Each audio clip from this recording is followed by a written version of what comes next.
ஐயா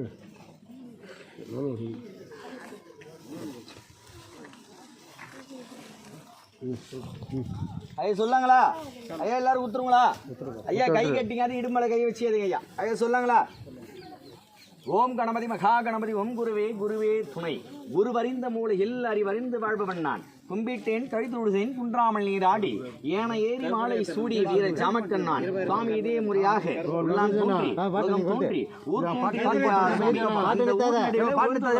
தோன்றியதையா சுவாமி. அந்த ஆலமரத்தின் அடியில ஒரு கண்ணி புற்று தோன்றியதையா சுவாமி. ஒரு காராம்பசம் தோன்றியதையா சுவாமி. அந்த காராம்பசம் கன்றுயா சுவாமி. ஒரு கன்று தேவ லோகத்து கோயில் காளையாகினதையா சுவாமி. மற்றொரு கன்று தேவலோகத்தில் வாணி செட்டி என்பவன் புதுமுட்டு சுமக வைத்தான் ஐயா சுவாமி. புதுமுட்டு சுமக கன்று நாளடிலுடைய நெலிந்தி மெலிந்தி தேவலோகத்தி வீதியிலே நிலைகள் மாறி கிளறி வந்ததையா சுவாமி. இதை கண்ட வாணி செட்டி என்பவன் தேவராசிடம் விட்டான் ஐயா சுவாமி. தேவராசானோரு வீர ஜாமக்கணத்திற்கு உத்தரவிட்டார் ஐயா சுவாமி. வீர ஜாமக்கணந்து வென்பி கண்டின் காலை கட்டி துக்கடமாற்றி கன்றுமாய் என்று கத்து அதன் தொண்டை அறுத்தது மாமிசத்தை 4 பங்காக்கினான் ஐயா சுவாமி. அந்த 4 பங்கினியம் ஆகாய வாணிக்கு ஒரு பங்கு, பூமாதேவிக்கு ஒரு பங்கு, காலிக்கு ஒரு பங்கு, தானும் ஒரு பங்கு கொண்டார் ஐயா சுவாமி. மாட்டுடைய மாமிசத்து சொல்லி வந்தாய், மாட்டுடைய கொம்பு எதற்கு பங்குட்டாரையா சுவாமி. மாட்டுடைய கொம்பான வாழை குமரைக்கு நெற்றில் இடக்கூடிய பஞ்சாயத்தில் அவ்வியாகம் ஐயா சுவாமி. மாட்டுடைய தலை எதிரும் கொட்டார் ஐயா சுவாமி. மாட்டுடைய தலையானது விளைந்த கல்லிக்கு இருளுள்ளாகும் ஐயா சுவாமி.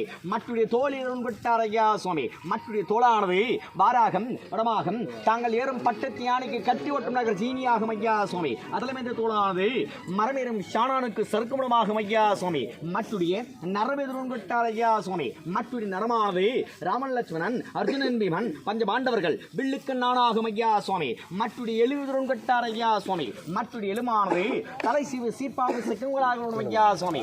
மற்றுடைய மணி குடல் எதிரும் கட்டார் ஐயா சுவாமி. மற்றுடைய மணி குடலானது எல்லை விடாரி வனதுருகை வாமுனி செம்முனி கைத்துடரப்படும் மாலையாகும் ஐயா சுவாமி. மற்றுடைய கோமை எதிரும் கட்டார் ஐயா சுவாமி. மற்றுடைய கோமைமானது பாடுத கோல்கிழக்கம் தீட்டு வந்த பெண்கிழக்கம் முதயப்படுத்த முகத்திற்கம் குழந்தைகளை தாக்கக்கூடிய 5 வகை தோஷத்திற்கு அள்ளித்தளி கன்றிய பரிசுத்தமாகும் ஐயா சுவாமி. மற்றுடைய சாணம் எதிரும் கட்டார் ஐயா சுவாமி. மற்றுடைய சாணமானது சாணத்தை எடுத்து மிதித்து ஊட்டினை உலர்த்தி அக்னி குண்டத்தில் இட்டடக்க பலப்பட்ட ஜாதிகளுக்கு நெற்றில் இடக்கூடிய உபதியாகும் ஐயா சுவாமி. மற்றுடைய வால் எதிரும் கட்டார் ஐயா சுவாமி. மற்றுடைய வாளானது தேவராசா தங்களின் காற்று வீசக்கூடிய விஞ்ஞாமரி விசிறியாகும் ஐயா சுவாமி. அடைவர் சமக்கா தான் படைத்து எத்திக அற்புதமான படவில் இந்த பிரபஞ்சத்திற்கு பொழுது இரவன் எடுகாட்டில் இறந்த ஆண்மாமன் பசிவினர் சொல்வதற்கு காரணம் என்ன சுவாமி? ஒரு மனிதன் பிறக்கும் பொழுது தாயின் பாலை உட்கொள்ளாத மனிதனுடைய மண்ணிலே பிறப்பதுண்டு. ஆனால் ஒரு பசுவின் பாலை பருகாமல் ஒரு மனிதன் வளர்வதும் இல்லை. இந்த பசுவின் பாலை உட்கொள்ளாமல் செல்லக்கூடிய ஆன்மாவிற்கு நரகவாசலோ சொர்க்கவாசலோ திறக்கப்படாத ஐயா சுவாமி. அது மட்டுமன்றி பெற்ற தாய்க்கு நிகரான பிறப்பை மண்ணிலே மற்ற பிறப்பு என்றால் அது ஒரு பசுவின் பிறப்பாகும் ஐயா சுவாமி. அது மட்டுமன்றி இந்த ஒரு பிரபஞ்சத்தில் இரவு லோகத்தில் 30 கோடி தேவர்கள் குடியிருக்கூடிய தேகமானது பசுவின் தேகம் ஐயா சுவாமி. எந்த ஆன்மாவிற்கு இருந்த பின் ஈசனால் வைக்கப்பட்டு இந்த இடைநிலை மகாமந்திரத்தை கேட்கும் பொழுது ஒரே சமயத்தில் 30 கோடி பேரில் கேட்கிற வாய்ப்பு கிட்டுகிறதோ அந்த ஆன்மாவிற்கு அவரை வழிபட்டு புண்ணியம் கிட்டப்படுறது ஐயா சுவாமி. ஆக இந்த ஒரு பிரபஞ்சத்தில் இரவு லோகத்தில் 30 கோடி தேவர்களாக கருதக்கூடிய சிவன் சக்தி கணபதி முருகன் சூரியன் சந்திரன் வீமன் இந்திரன் ராகு கேது பிரம்மா விஷ்ணு அனுமன் சரஸ்வதி பூமாதேவி பைரவன் விந்தியா அக்னி வருணன் குபேரன் லக்ஷ்மி கங்காதேவி பரதர் நாரதர் வசிட்டர் ஜெகன்குமாரர் விஸ்வாமித்திரர் துரோண ஸ்ரீ நாகராஜன் ஆக இந்த பசுவின் தேகத்தில் குடியிருக்கக்கூடிய இந்த 30 கோடி தேவர்களை எந்த ஆன்மாவிற்கு இரவன் எடுகாட்டு கேட்கக்கூடிய வாய்ப்பு கிட்டுகிறதோ இப்போது இந்த ஆன்மாவிற்கு அந்த 30 கோடி தேவர்களை வழிபட்டு புண்ணியம் இங்கே இந்த ஆன்மாவிற்கு கிட்டப்படுது ஐயா சுவாமி. அடைவு நமக்கா இத்திரும் சில வந்தாய் அற்புத நிறைந்த படைப்பு சொல்லுபடி உத்தரவிட்டார் ஐயா சுவாமி. இந்த பிரபஞ்சத்தில் புலனை கொண்டு 6 கொண்டு 96 மனித தத்துவம் கொண்டு படைத்த மனித பிறப்பு சிறந்த பிறப்பாகும் ஐயா சுவாமி. அதை விட இந்த பிரபஞ்சத்தில் ஒரு புண்ணிய புனிதமான பிறப்பாக கருடுவது இந்த பிரபஞ்சத்தில் பெண்ணான பிறப்பாகும் ஐயா சுவாமி. அதை இரவன் எடுகாட்டி சொல்லி உத்தரவிட்டார் ஐயா சுவாமி. பஞ்ச பூதங்களை உள்ளடக்கிதான் உயிர்களை உண்டாக்கினார் ஐயா சுவாமி. பஞ்ச பூதங்கள் உண்டானது காற்று. அந்த காற்று இருக்கும் பொழுது மனிதனுடைய உடல் உலாவுகிறது ஐயா சுவாமி. அதே காற்று விழுந்த பின்னே மனிதனுடைய உடல் சடலமாகிறது ஐயா சுவாமி. இரண்டாவது பிறப்பும் இறப்பும் இயற்கை சார்ந்தது. அது மனிதன் வாழும் போது உணர்ந்து வாழ வேண்டும் என்பதற்காகத்தான் இரவையும் பகலும் உண்டாக்கினார் ஐயா சுவாமி. இரவொன்று பகலொன்று தோன்றும், பகலொன்று இரவொன்று தோன்றும்.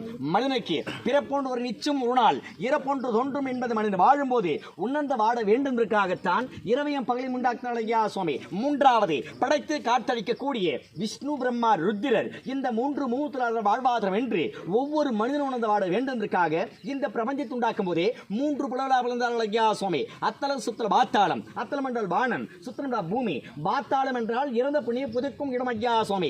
நான்காவது ஒரு மனிதன் உயிரோடு இருக்கும் பொழுது தன் உயிர் போன்ற மற்ற உயிர்கள் நினைக்க வேண்டும் என்பதற்காகவும் தனக்கு நிகர் யாரும் இல்லை என்று அகந்தை கொள்ளக்கூடாது என்பதற்காகவும் ஒரு நாட்டை ஆளக்கூடிய அரசனாக இருப்பினும் அவனை இறந்த பின்னே அவனை தூக்கி சுமப்பதற்கு நால்வர் வேண்டும் என்று மனிதன் வாழும் போது உணர்ந்து வாழ வேண்டும் என்பதற்காகத்தான் இறந்த பின்னே நால்வரை சுமக்கும்படி அன்றே செய்தார்கள் ஐயா சுவாமி. கடைசியாக பஞ்சபூதங்களை கொண்டு இந்த பிரபஞ்சத்தை ஆட்சி சீரான வரம்பொருளானவர் அந்த பஞ்சபூதங்களை இந்த மண்ணில் பிறக்கக்கூடிய அனைத்து மனிதனுடைய 5 விழாவிடத்திற்கு உண்டார்கள் ஐயா சுவாமி. இந்த பஞ்சபூதங்களை மனிதனுடைய 5 விழாவிடத்திற்கு காரணம் என்னவென்றால் ஒரு மனிதன் கண்களுக்கு தெரியாமல் செய்யக்கூடிய பாவங்களையும் புண்ணியங்களையும் கர்ம வினைகளையும் இரவிலும் பகலிலும் கனவிலும் நினைவிலும் எத்தகைய செயலையும் எத்தகைய நிலையிலும் ஒரு மனிதன் மண்ணில் பிறந்த பொழுது பஞ்சபூதங்களுக்கு தெரியாமல் தன்னுடன் பிறந்த கண்களின் இமைகளை கூட சுமட்ட முடியாது என்று ஒவ்வொரு மனிதன் உணர்ந்து வாழ வேண்டும் என்பதற்காகத்தான் பஞ்சபூதங்களை மனிதனுடைய 5 விரலாக கொண்டாள் ஐயா சுவாமி.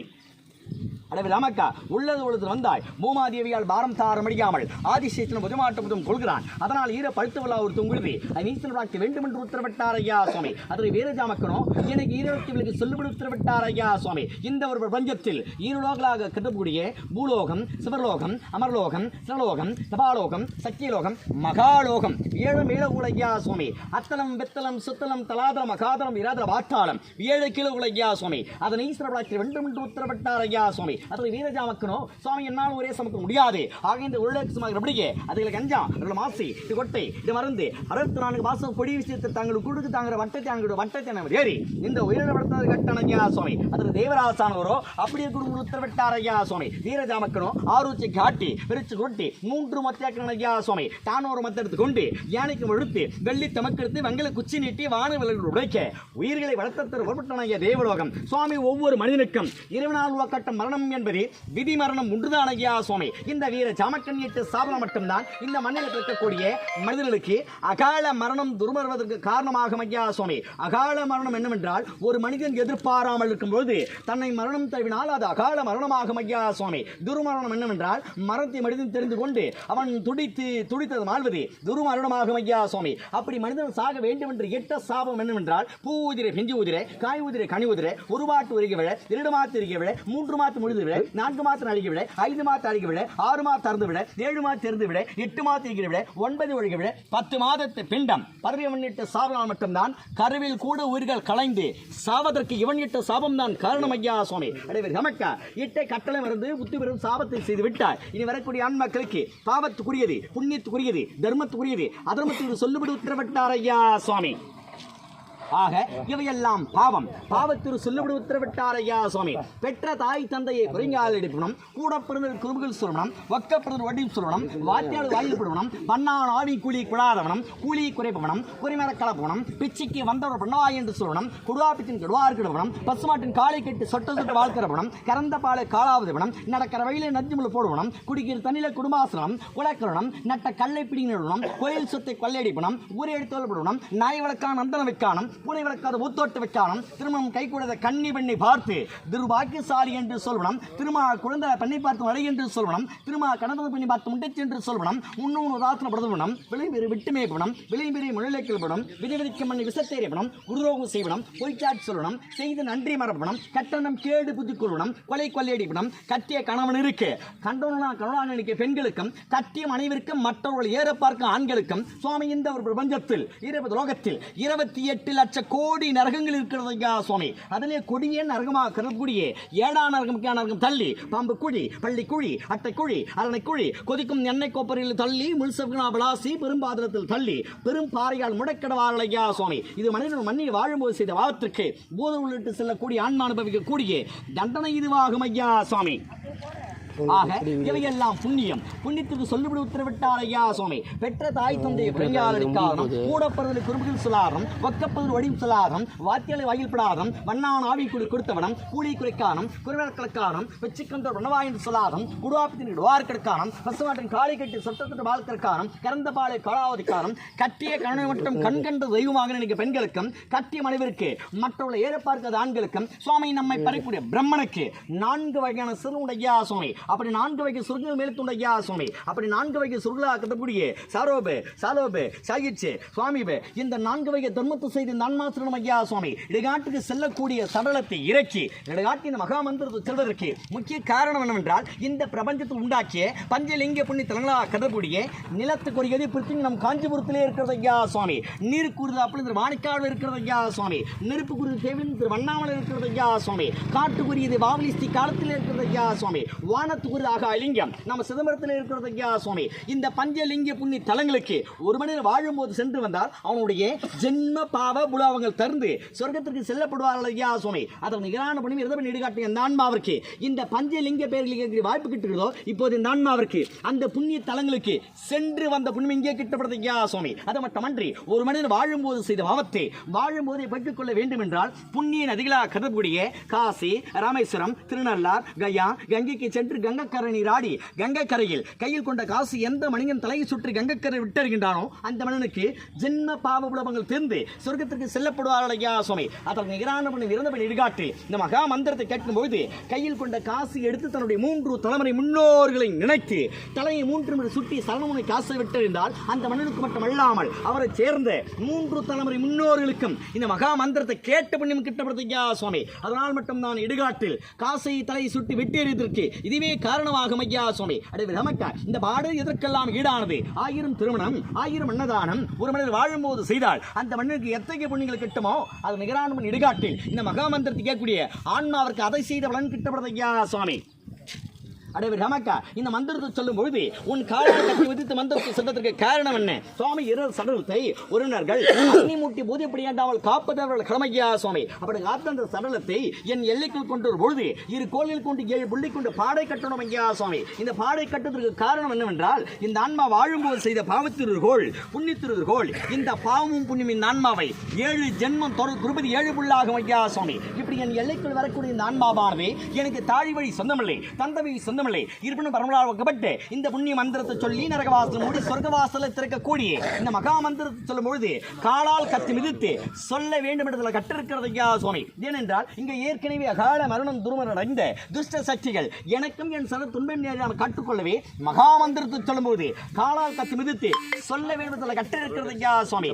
நமக்கா இத்தனை சொல்லி வந்தாய் புண்ணியம் செய்து ஏறேனும் சொர்க்கத்திற்கு சென்று உண்டா அதை சொல்லிவிடு உத்தரவிட்டார்கள் ஐயா சுவாமி. இந்த மண்ணில் மனாவிருந்து மகான் பாதத்தினரை வரவிட்டுக் கொண்டார்கள் ஐயா சுவாமி. ஆனால் இந்த மந்திரத்தில் சிலரை மட்டும் குறிப்பிட்டு சொல்லப்பட்டது ஐயா சுவாமி. அப்படி சென்றவர்கள் தான் திருமூலே, ராமதேவர், இடைக்காதர், சட்டைமுனி, குப்பைமுனி, குதம்பை சித்தர், கோரக்கர், வால்மீகி, சுத்தனதேவர், தன்வந்திரி, பொங்கன்னர், புதஞ்சலி, மச்சமுனி, கமலமுனி, நந்திதேவர், போதுகுரு, பூகுணர், பாம்பாட்டி சித்தர் இந்த 18 சித்திரமார்களும் மண்ணில் மனாவிருந்து மகான் பாதத்தை பெற்றுக் கொண்டார்கள் ஐயா சுவாமி. அந்த புண்ணிய ஆன்மாக்களை பேரில் கேட்கக்கூடிய வாய்ப்பு கிட்டிய இப்போது இந்த ஆன்மாவிற்கு அவர்களை வழிபட்டு புண்ணியம் கிட்டப்படுறது ஐயா சுவாமி.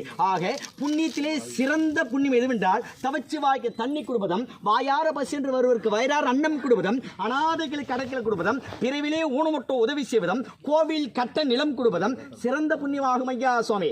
மகாபாரதத்தை கேட்பது புண்ணியம், பகவத்கீதை படிப்பது புண்ணியம். இந்த நடுநிலை மந்திரத்தை கேட்பதை விட படிப்பதை விட இடுகாட்டில் கேட்கும்போதுதான் அத்தை புண்ணியம் கிட்டப்படுறது ஐயா சுவாமி.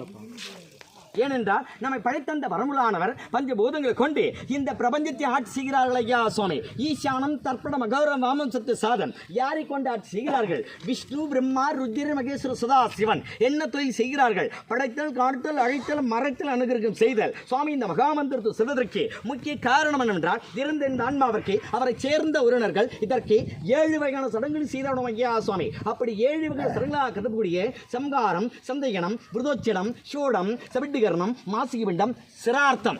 ஆக திதி கொடுக்காத பிணத்திற்கு என்றும் சொர்க்கத்தில் இடம் கிடைக்காது. உன்னுடைய முன்னோர்களுக்கு நீ வாழும்போது திதி கொடுத்தால் மட்டுமே தாகத்திற்கு நீராகும், பசிக்கு அன்னமாகும், அவரை சென்றடும் ஐயா சுவாமி. ஒருவனர் வாழும்போது எத்தனை தலை சிறந்த தர்மம் செய்திருப்பினும் தன்னுடைய முன்னோர்களுக்கு எள்ளி பிண்டம் தர்ப்பணம் செய்யவில்லை என்றால் அந்த மண்ணுக்கோ அல்லவர் தேர்ந்த முன்னோர்களுக்கோ சொர்க்கம் என்பது கிட்டாத ஐயா சுவாமி. அது மட்டுமன்றி இந்த மகா மந்திரத்தை எத்தனை முறை கேட்டிருப்பினும் மறுபடியும் பாவம் செய்யும் தன்மை கொண்டவன் ஒரு ஆண் மகனான ஐயா சுவாமி. ஆனால் இந்த பிரபஞ்சத்தில் ஒரு பெண்ணால் மட்டும் இந்த மந்திரத்தை அவள் வாழும் போதோ இறந்த பொழுதோ எந்த பெண்ணானவள் என்னால் உருவாக்கப்பட்ட மந்திரத்தை என் எல்லைக்குள் நுழையும் போது கேட்கின்றாளோ அந்த பெண்ணானவள் வாழும்போது எத்தனையே கொடிய மாபெரும் பாவம் செய்திருந்தால் கூட அந்த பாவங்கள் விலகி தன் பாதத்தை பற்றுள்ளார் என்று சத்திய நித்திய புண்ணிய புராணத்தில் குறிப்பிட்டு கூறப்படுறது ஐயா சுவாமி. ஒரு பெண்களுக்கு மட்டும் அத்தகைய முக்கியத்துவம் காரணம் என்னவென்றால் ஒரு பெண்ணானவள் ஒரு குழந்தை ஈண்டெடுக்கும் போது படைத்த பிரம்மன் கூட 4 தலையில் உள்ள 8 கண்ணில் கண்ணீர் சிந்தன ஐயா சுவாமி. ஏனென்றால் ஒரு பெண்ணானவள் ஒரு குழந்தை ஈண்டெடுக்கும் போது அவள் அனுபவிக்கக்கூடிய ஒரு வழி, அப்படி ஒரு கொடிய தண்டனை நரகத்தில் கூட இல்லை என்று உணர்ந்த அந்த பரம்பொருளானவர் எந்த பெண்ணானவள் என்னால் உருவாக்கப்பட்ட மந்திரத்தை அவள் வாழும் போதோ இறந்த பொழுதோ ஒரு முறை கேட்கும் போதே பெண்ணுடைய ஒரு ஜென்மத்து பாவங்கள் எழுத்தப்படுறது ஐயா சுவாமி. அப்படிப்பட்ட புனிதமான வாழ்க்கை இந்த பிரபஞ்சத்தில் இந்த ஆன்மாவுக்கு எங்கே கிட்டப்படுறது ஐயா சுவாமி? ஒரு ஆன்மகன் இந்த மகாமந்திரத்தை அவன் வாழ்நாள் முழுக்க 108 முறை கேட்டால் அந்த மனிதனுக்கு எத்தகைய புண்ணியங்கள் கிட்டுமோ அது நிகரான புண்ணியம் ஒரு பெண்ணானவள் ஒரு முறை கேட்கும்போது பெண்களுக்கு அத்தகைய புண்ணியங்கள் கிட்டப்படுறதுக்கா சுவாமி. இந்த மந்திரத்தை செல்வதற்கு தாங்களுக்கு குடிச்சபடி கட்டளை என்ன சுவாமி? இந்த மந்திரத்தை செல்வதற்கு குடிச்சபடி கட்டளை என்னவென்றால் 4 முளை காசு, உள்ளி காசு, உடைய காசு, என் புட்டரிசி, வாய்க்கரிசி, ஒரு மொழி சேலைக்குடி என் கட்டளையாக ஐயா சுவாமி. அது மட்டுமன்றி ஒரு ஊர் என்றால் ஒரணா, 60 என்றால் அரணா, காடு என்றால் காரணா, இதுவே தங்களுக்கு குடிச்சபடி கட்டளையாக ஐயா சுவாமி. ஆக ஆதி அவனே அந்த அவனே ஓம் நமச்சிவாயா, ஓம் நமச்சிவாயா, ஓம் நமச்சிவாயா. அடிமேளத்தை எடுபிடத்தை நெடு சுடுகாடு காளியம்மா கதவத்தர் ஹரிச்சந்திரா வழிவிடு சுபோதியம். கோவிந்தப்படுத்துனா